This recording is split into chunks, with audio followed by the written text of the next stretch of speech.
अस्सलाम वालेकुम, welcome to अल-रफ़ी computers. मैं हूं आपका टीचर मोहम्मद सरवर और आज माइक्रोसॉफ्ट एक्सेल सीरीज़ की ये 10वीं क्लास है जिसमें हम कुछ बेसिक फार्मूलाज को सीखेंगे। ये किस तरीके से वर्क करते हैं और इनको हम कैसे अप्लाई कर सकते हैं, ये सब कुछ जानने के लिए इस वीडियो को एंड तक देखते रहिए। इससे पहले अगर आपने चैनल को सब्सक्राइब नहीं किया तो वीडियो के नीचे रेड कलर का बटन उसे क्लिक करके आप सब्सक्राइब कर लें और साथ ही घंटी के बटन को भी प्रेस कर दें ताकि जैसे ही नेक्स्ट वीडियोस अपलोड हों आपको नोटिफिकेशन मिल सकें। तो चलते हैं कंप्यूटर की स्क्रीन पर और देखते हैं कि अपने बेसिक फार्मूलाज को हम कैसे यूटिलाइज कर सकते हैं।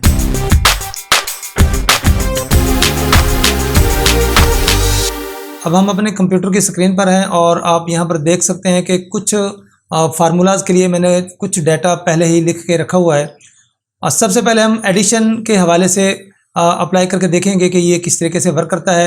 हमारे पास फंक्शन भी है, हम ऑटो सम का फंक्शन भी यूज़ करके इसको कर सकते हैं, अपना फार्मूला भी यहाँ पर अप्लाई कर सकते हैं और फार्मूले को किस किस तरीके से हम टाइप कर सकते हैं उसको हम डिस्कस करेंगे। और इस ये सब कुछ बड़ी डिटेल से मैं बताऊंगा इंशाल्लाह और थोड़े ही वक्त में आप इसको वीडियो को एंड तक देखते रहें ताकि आपको ये बेसिक चीज़ें समझ में आ जाएँ और आगे जाके हमारे लिए ये मज़ीद कॉम्प्लिकेशंस जो है वो पैदा ना करें।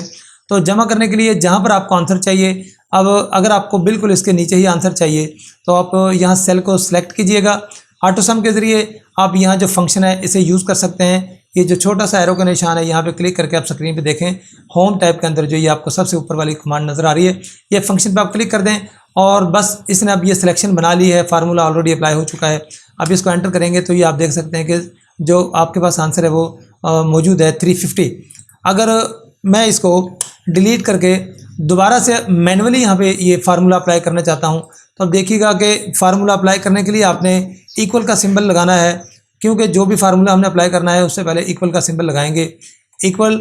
और उसके बाद हमने अपने कीबोर्ड से लिखना है SUM सम और टैब की प्रेस कर दें या छोटी ब्रैकेट जो कि होती है उसका आगाज़ कर दें। तो जैसे ये छोटी ब्रैकेट ओपन होती है इसके बाद आपने इसको वो रेंज बतानी है, यानी कि पहला सेल और आखिरी सेल जिसके दरमियान हमने तमाम सेल्स को जमा करना है।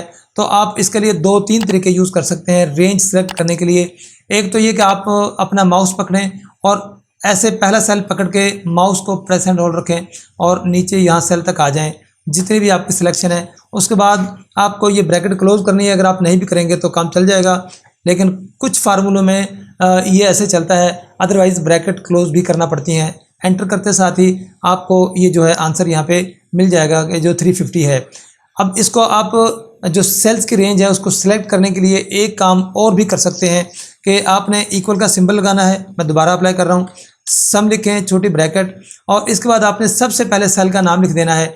यहाँ पर आप देख सकते हैं कि A20, A लिखें 20।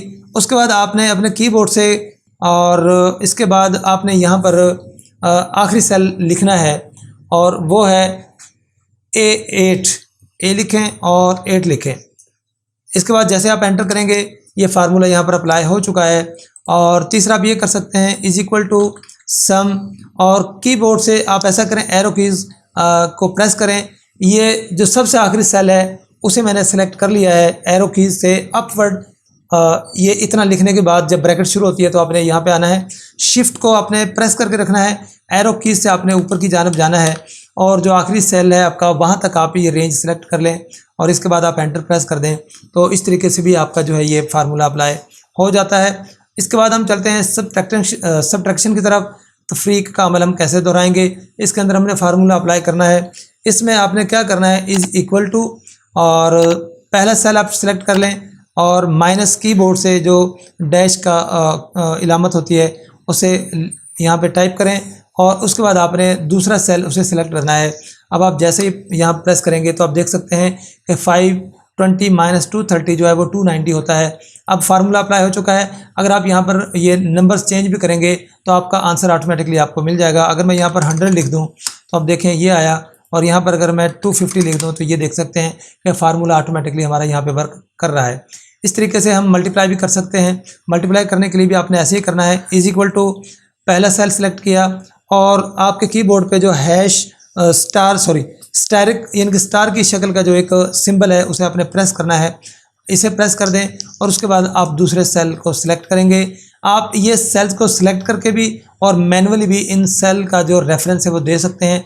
रेफरेंस से मुराद ये है कि जिन जिन सेल्स को हम मल्टीप्लाई कर रहे हैं उनका नाम यहाँ पे बताना है। हमने ये अमाउंट नहीं बताने के 720 को 25 से मल्टीप्लाई कर रहा हूँ, ऐसा हमने नहीं करना। सिर्फ पहला सेल और जो दूसरा सेल है जिनको मल्टीप्लाई कर रहे हैं उनका रेफरेंस दिया है, और जैसे ही आप ये करने के बाद एंटर प्रेस करते हैं तो आप देख सकते हैं कि आपके सामने इसका आंसर मौजूद है। अगर आप यहाँ पर अमाउंट चेंज करते हैं 250 और जैसे ही एंटर किया ये देख सकते हैं कि आपके सामने आंसर मौजूद है और मल्टीप्लाई का फार्मूला यहाँ पे लग चुका है। डिवीज़न के लिए भी आप ऐसे ही करेंगे, इज इक्वल टू का सिंबल पहला सेल सेलेक्ट किया और डिवाइड करने के लिए वो जो स्लैश टाइप एक सिंबल है आपने उसे आप यहाँ देख सकते हैं स्क्रीन पे, जो इस तरह का सिंबल है इसे प्रेस करना है और उसके बाद आपने जिस सेल से यानी कि जिस नंबर से डिवाइड करना है उसको सिलेक्ट करना है।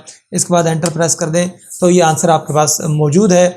अब फार्मूला अप्लाई हो चुका है। अगर आप यहाँ पर नंबर्स चेंज भी करते हैं तो आप देख सकते हैं कि आंसर ऑटोमेटिकली आपके पास मौजूद हैं। चाहे जिस चीज़ को आप डिवाइड कर रहे हैं, जिस नंबर को या जिस से डिवाइड कर रहे हैं, आप जो भी लिखना चाहेंगे उसके बाद आपको आंसर यहाँ पर मौजूद है वो मिल जाएगा। इसके बाद एक एवरेज का फार्मूला परसेंटेज का फार्मूला हम यहाँ पर अप्लाई करके देखेंगे।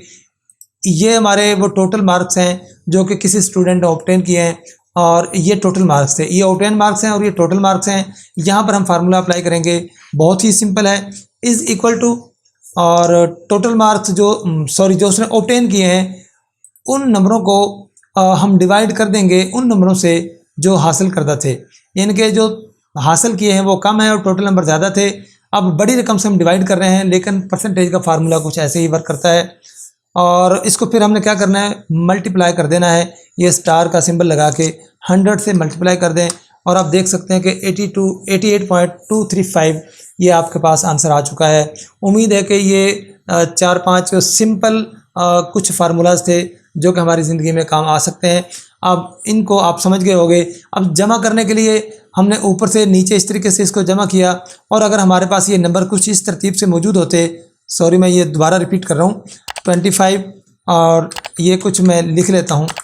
अब चाहें तो हम यहाँ पर भी इसका आंसर ले सकते हैं, ये भी ऐसे ही काम करेगा जैसा कि पहले कर रहे थे। फार्मूला लगाना है इज इक्वल टू सम और आपने यहाँ पर रेंज बतानी है, जो भी रेंज आप बताएंगे एंटर करेंगे ये आंसर आपके पास मौजूद है। ज़रूरी नहीं कि जो आपके पास सेल्स हैं जिनके आंसर लेना आपने उसके बिल्कुल नीचे या उसके बिल्कुल साइड बाय साइड आपने उसका आंसर लेना है। आप ये आंसर कहीं भी ले सकते हैं। फ़र्ज़ किया मुझे यहाँ पर ये आंसर चाहिए तो मैं क्या करता हूँ कि यहाँ से ऑटो सम का फंक्शन यूज़ करता हूँ। अब ये देखें इसने बिल्कुल सामने सिलेक्शन की है। अब मुझे ये वाली सिलेक्शन नहीं चाहिए, मैं चाहूँ तो यहाँ पर ये वाली रेंज सेलेक्ट कर लूँ और चाहूँ तो ये वाली रेंज सेलेक्ट कर लूँ। जो भी रेंज मैं सिलेक्ट करूँगा उसके बाद एंटर प्रेस करता हूँ तो ये देखें यहाँ पर 350 था और आप यहाँ पर भी आंसर ले सकते हैं।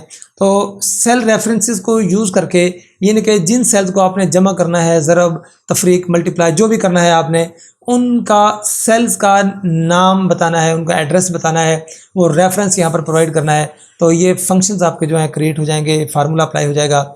उम्मीद है कि आज इस वीडियो से भी आपने कुछ सीखा होगा। अगर ये वीडियो अच्छी लगी है तो प्लीज़ लाइक कर दें ताकि हौसला अफजाई हो जाए और मज़ीद काम करने की हिम्मत मैं जुगा पाऊँ। और दूसरा ये कि इसको शेयर कर दें ताकि कहीं ना कहीं दूसरे ज़रूरतमंद लोगों के ये काम आ सके। मिलते हैं नेक्स्ट वीडियो में, तब तक के लिए इजाज़त दीजिए। अल्लाह हाफ़िज़।